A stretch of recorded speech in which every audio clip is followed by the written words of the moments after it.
The first time I notice something's wrong, I'm reviewing my quarterly investment statements at the kitchen table.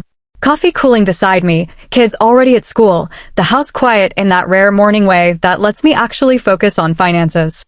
The college fund account shows a balance of $47,382. It should show $89,250. I stare at the number, convinced I'm misreading. Blink. Check again. Still $47,382. Nearly $42,000 is missing from the account I've been feeding for 12 years. The account is meant to send my twins to college in 6 years. My hands shake as I log into the online portal. Transaction history loads slowly, each second stretching. When it finally appears, my stomach drops. Withdrawal, $15,000. 3 months ago. Withdrawal, $12,000. 6 weeks ago. Withdrawal, $15,000. 2 weeks ago. All authorized by the secondary account holder, Rebecca Chen. My sister. I added her to the account 7 years ago when I went through my divorce. She was supposed to be a safety net, someone who could access the funds if something happened to me. Emergency contact. Backup plan. Not someone who would drain nearly half the account while I wasn't watching closely enough. I called her immediately. She answers on the 4th ring, sounding distracted. Hey, what's up? I'm kind of in the middle of something.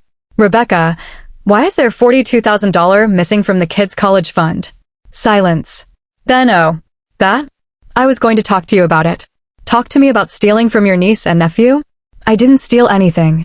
I borrowed it. There's a difference. Borrowed? You withdrew $42,000 without asking me and you're calling it borrowed. I'm going to pay it back, Natalie. Jesus. Don't be so dramatic. My grip tightens on the phone. When? When are you paying it back? Soon. Things are tight right now with the wedding planning. But after the wedding, once Jason and I are settled, I'll start making payments. The wedding. Her destination, wedding to her finance bro boyfriend. The elaborate affair she's been planning for 18 months. The event that apparently required stealing from children. Rebecca, that money was for Emma and Ethan's education. And they're 12. They don't need it right now. I need it now. For the wedding, for the honeymoon, for getting started. You know how expensive everything is. So you stole from children to fund your wedding. Stop saying I stole. I'm family. Family helps family. You'd do the same if you needed help. I would never touch money meant for your kids. That's because I don't have kids. And honestly, do Emma and Ethan even need college? Trade schools are just as good. You're being paranoid about this whole college thing anyway. The word lands like a slap. Paranoid. I want the money back. All of it. Now. I don't have it now. I told you, it went toward wedding expenses. The venue deposit, the photographer, I don't care what it went toward. That's $42,000 that belongs to my children. Our parents would want me to have a nice wedding, Natalie. They'd want family to support each other. You're being selfish. Our parents. Dead for 5 years. Convenient ghosts to invoke when she needs justification. I'm calling the bank. I'm reporting this as unauthorized. You can't do that. I'm an authorized user on the account. Technically, I didn't do anything wrong. You stole from children. God, you're so dramatic. I'll pay it back. Give me some time. Don't ruin my wedding over this. She hangs up before I can respond. I sit there, phone in hand, rage and disbelief warring in my chest. Then I call my lawyer. Martin Chin, no relation to us despite the shared last name, has handled my divorce and estate planning. He listens to the whole story without interrupting. The problem, he finally says, is that she's right about one thing. As an authorized user, those withdrawals were technically legal. You gave her access to the account. For emergencies, I say quickly, which isn't specified in the account terms. Legally, she had the right to withdraw those funds. So I have no recourse? I didn't say that. We can pursue this as a civil matter, sue for return of the funds, argue it was a loan that needs to be repaid, demonstrate intent to defraud. But it will take time and money, and there's no guarantee of success. What if she just refuses to pay? Then we'd need to get a judgment and potentially pursue wage garnishment or asset seizure. Again, time-consuming and expensive. I close my eyes. What can I do right now? Remove her from the account immediately. Document everything, withdrawals, conversations, text messages. If she's made any admissions in writing, save those. Build a paper trail. She called me paranoid. Said the kids don't even need college. Get that in writing if you can. Any evidence that she views this money as hers rather than borrowed will help if we end up in court. After hanging up, I text Rebecca. Just to be clear, you took $42,000 from Emma and Ethan's college fund without asking and plan to pay it back after your wedding. Correct? Her response comes 20 minutes later. Yes. Stop freaking out. It's handled. Screenshot. Saved. I spent the afternoon removing her from the account, changing all security information, and documenting every transaction. The bank representative is sympathetic but confirms what Martin said. The withdrawals were authorized at the time. There's nothing they can do. That evening, I sat Emma and Ethan down. They're 12, old enough to understand some of this. I need to tell you something about your college fund. They look up from homework, instantly alert to my serious tone. Your Aunt Rebecca took some money from your college account. A lot of money. I'm working on getting it back, but it might take time. How much? Ethan asks, always the practical one. About half of what was there. Emma's face falls. For what? Her wedding. She stole from us for a party? Emma's voice rises with indignation that mirrors my own. She says she borrowed it. That she'll pay it back. Will she? Ethan's skepticism is earned. He's watched his father make and break promises for years. I don't know. I hope so. But I wanted you to know what's happening. This doesn't change anything about college. You're both still going. I'll make sure of it. It just means we have to work harder now. Emma's jaw sets in that stubborn way she gets. I don't want to go to her wedding. You don't have to. Good. Because she's a thief. I don't correct her. She's not wrong. Over the next 2 weeks, Rebecca sends a flurry of texts. Wedding updates, vendor confirmations, and excitement about her bachelorette party. She mentions the money exactly once. Stop stressing about the loan. I'll handle it after the wedding. I don't respond. Instead, I focus on documentation. I request official account statements. I record dates and amounts. I save every text message. Martin reviews everything and nods approvingly. This is good. If she doesn't pay, we have a strong case for a lawsuit. The fact that she's spending this money on luxury items rather than necessities will work in our favor. When should we file? Let's give her a chance to make this right first. Send a formal demand letter after the wedding. 30 days to begin repayment. If she doesn't respond or refuses, then we file. And if she still doesn't pay after that, then we pursue every legal avenue available. Wage garnishment, liens, whatever it takes. The wedding invitation arrives with elegant calligraphy and embossed gold lettering. Rebecca Chen and Jason Morrison request the pleasure of your company.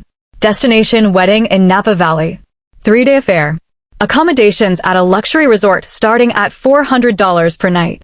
All funded, at least partially, by money stolen from my children. I RSVP for one. Just me. The kids are staying with their father that weekend anyway. Rebecca calls when she receives it. You're coming alone? What about Emma and Ethan?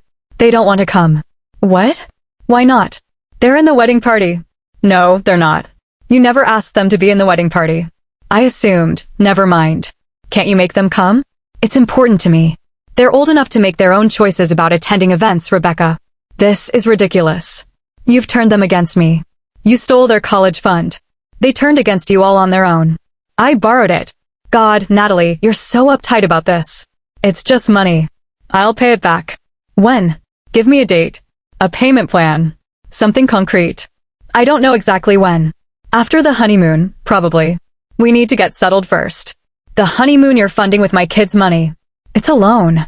Stop acting like I robbed them at gunpoint. Give me a payment plan, Rebecca. In writing. First payment date, amount, schedule. Fine. I'll send you something after the wedding. But you're ruining what should be a happy time with all this negativity.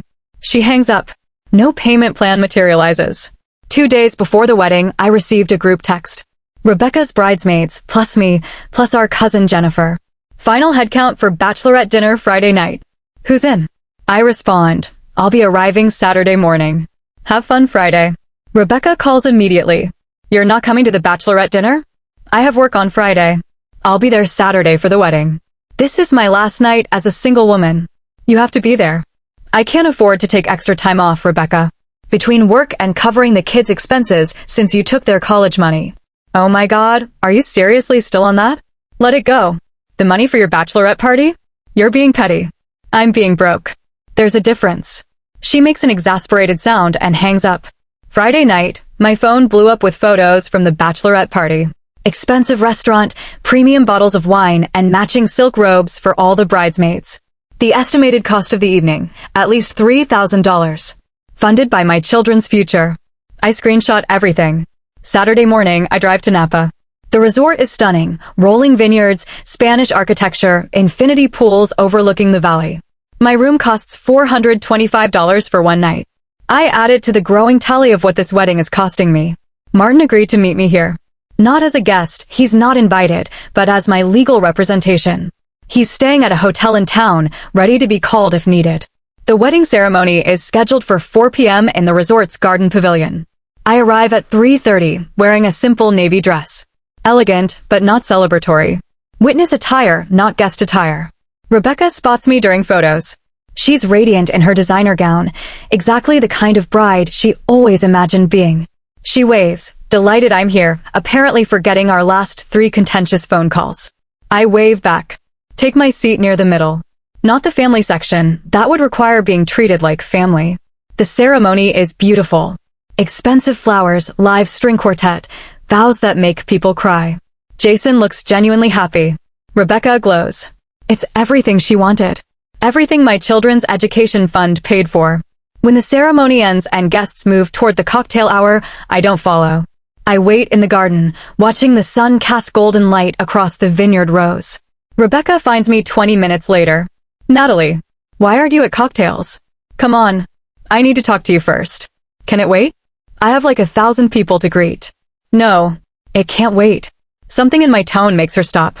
What's wrong? I pull out my phone, open my email, and show her the screen. This is a formal demand letter from my attorney. You have 30 days from today to begin repayment of the $42,000 you took from Emma and Ethan's college fund. We're requesting a payment plan of $1,500 per month until the full amount, plus interest, is repaid. Her face goes pale. You're serving me with legal papers at my wedding? I'm informing you that papers will be formally served on Monday. I'm giving you the courtesy of knowing first. This is insane. You're insane. You stole from children, Rebecca. From your own niece and nephew. And you've shown no intention of paying it back. So, yes, I'm taking legal action. I told you I'd pay it back. When? Give me a date. Right now. First payment, when? She flounders. We need to get back from the honeymoon, figure out our finances. You had money for a $75,000 wedding, but you can't make a payment plan? That's different. This is our wedding. This is a once-in-a-lifetime event. And Emma and Ethan's education is a once-in-a-lifetime opportunity you're destroying. Guests are starting to notice. Jason appears concerned. Babe, everything okay? Your wife stole $42,000 from my children, I tell him. Did she mention that? His face registers surprise. What? She took $42,000 from my kids' college fund without asking. Used it for your wedding. Did you know? Rebecca said her family was helping with costs. By helping, she meant stealing. Rebecca's voice rises. I didn't steal. I'm going to pay it back. When? I ask again. Give me a date. Right here, right now, in front of your husband. First payment, when? She looks between us, trapped. 3 months. After the honeymoon. We'll start payments. $1,500 per month? That's too much. Then how much? $500. At $500 per month, it will take 7 years to repay. My kids will be in college by then. I can't afford more than that. You could afford a $75,000 wedding. Jason's face has gone from confused to horrified. Rebecca, is this true? You took money from her kids. It's complicated. It's not complicated, I interrupt. She had access to their college fund for emergencies. She withdrew $42,000 without asking and used it for your wedding. That's not complicated. That's theft. I was going to pay it back. Great. Start Monday. First payment, $1,500. Here's the account information. I pull out a printed sheet with my bank details. You can do a direct transfer. She stares at the paper like it might bite her. I don't have $1,500 right now. Then when? I don't know. Then my lawyer will see you in court. I turn to Jason. You seem like a decent person. Maybe you can talk sense into your wife about repaying money she stole from children. Or you can both deal with a lawsuit, wage garnishment, and having this follow you for years. Your choice. I walk away, leaving them standing there. Behind me, I hear Rebecca's voice, high and panicked, trying to explain to Jason. His responses are clipped, angry. I don't stay for the reception. I don't toast the happy couple. I drive back to the hotel where Martin is waiting. How did it go? She has 30 days. She won't pay. Then we file. I know. He hands me a folder. Restraining order paperwork. Given her reaction and the texts you showed me where she called you paranoid and dramatic, we can argue harassment if she continues to contact you about this. It's a stretch, but if she escalates, we have grounds. I take the folder. Let's hope it doesn't come to that. But I know my sister. She's not going to go quietly. Monday morning, Rebecca is served with the formal demand letter at her home. She calls me 17 times that day. I don't answer. She texts. You ruined my wedding. Everyone was asking what happened. Jason is furious with me. You're destroying my marriage before it even starts. How can you be so cruel?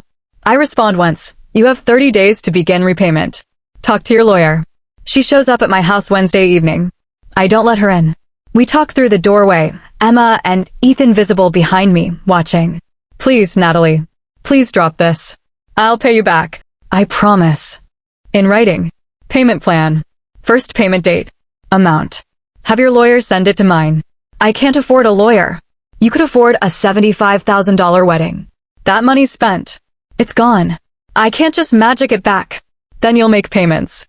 $1,500 per month, minimum. I don't have that kind of money. Then we'll see you in court. Emma steps forward. You stole from us. For a party. You're not sorry. You just don't want to get in trouble. Rebecca's face crumples. Emma, honey, it's not like that. Yes, it is, Ethan adds, moving beside his sister. You took our college money.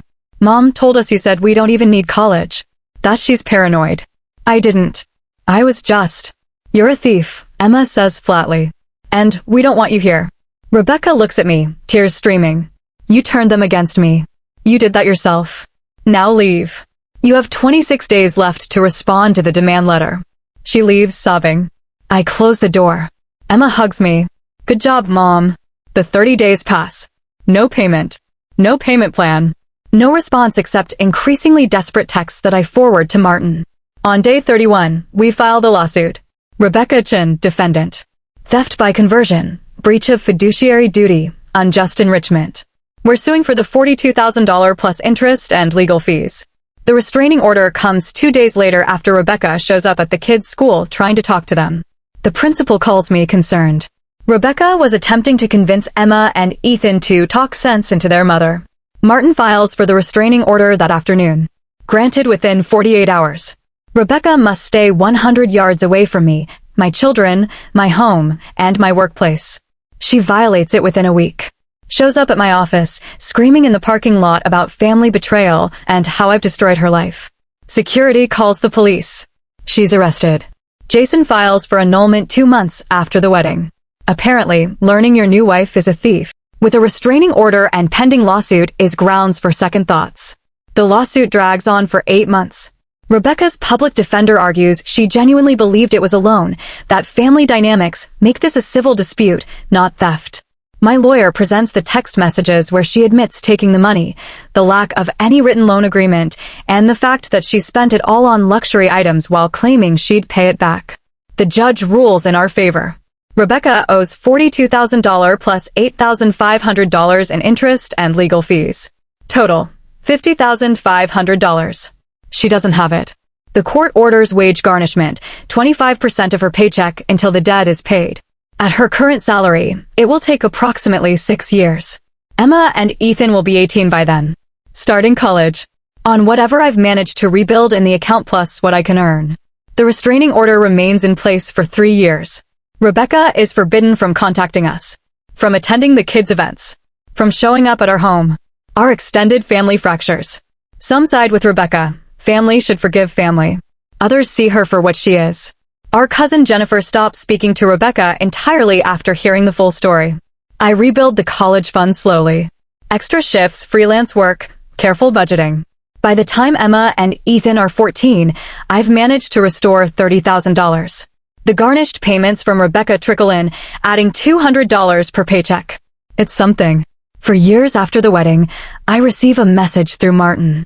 Rebecca wants to meet. To apologize. To try to make things right. I decline. 5 years after the wedding, Emma and Ethan are 17. Touring colleges. Both with strong grades and scholarship potential. They'll be fine. Rebecca's payments continue, garnished and automatic. She has 1 year left on the restraining order. I'll probably renew it. The kids don't ask about her anymore. She's a cautionary tale they tell their friends. My aunt stole my college fund for her wedding. They say it matter-of-factly, like discussing weather. I attend their college orientations alone. No Aunt Rebecca in the photos. No family reconciliation. Just me, Emma, and Ethan, building a future despite her attempts to steal it. Rebecca got her dream wedding. 3 days of luxury in Napa Valley. Designer gown, professional photos, memories of a perfect day. It cost her relationship with her niece and nephew. Her marriage to Jason. Her relationship with me. 6 years of garnished wages. A restraining order. A lawsuit. Her reputation within the family. I got my children's future back. Slowly, painfully, expensively. But I got it back. The wedding photos Rebecca posted online are still visible. Beautiful, perfect moments frozen in time. The captions talk about love and family and new beginnings. She disabled comments after people started asking questions. After the lawsuit became public. After the truth came out about where the money came from. She wanted a dream wedding. She got it. And it cost her everything that actually mattered. I wanted justice for my children. I got it. And it cost me a sister I thought I knew. But between a stolen college fund and a broken relationship, the choice was simple. My kid's future mattered more than her party. And I'd make the same choice again without hesitation.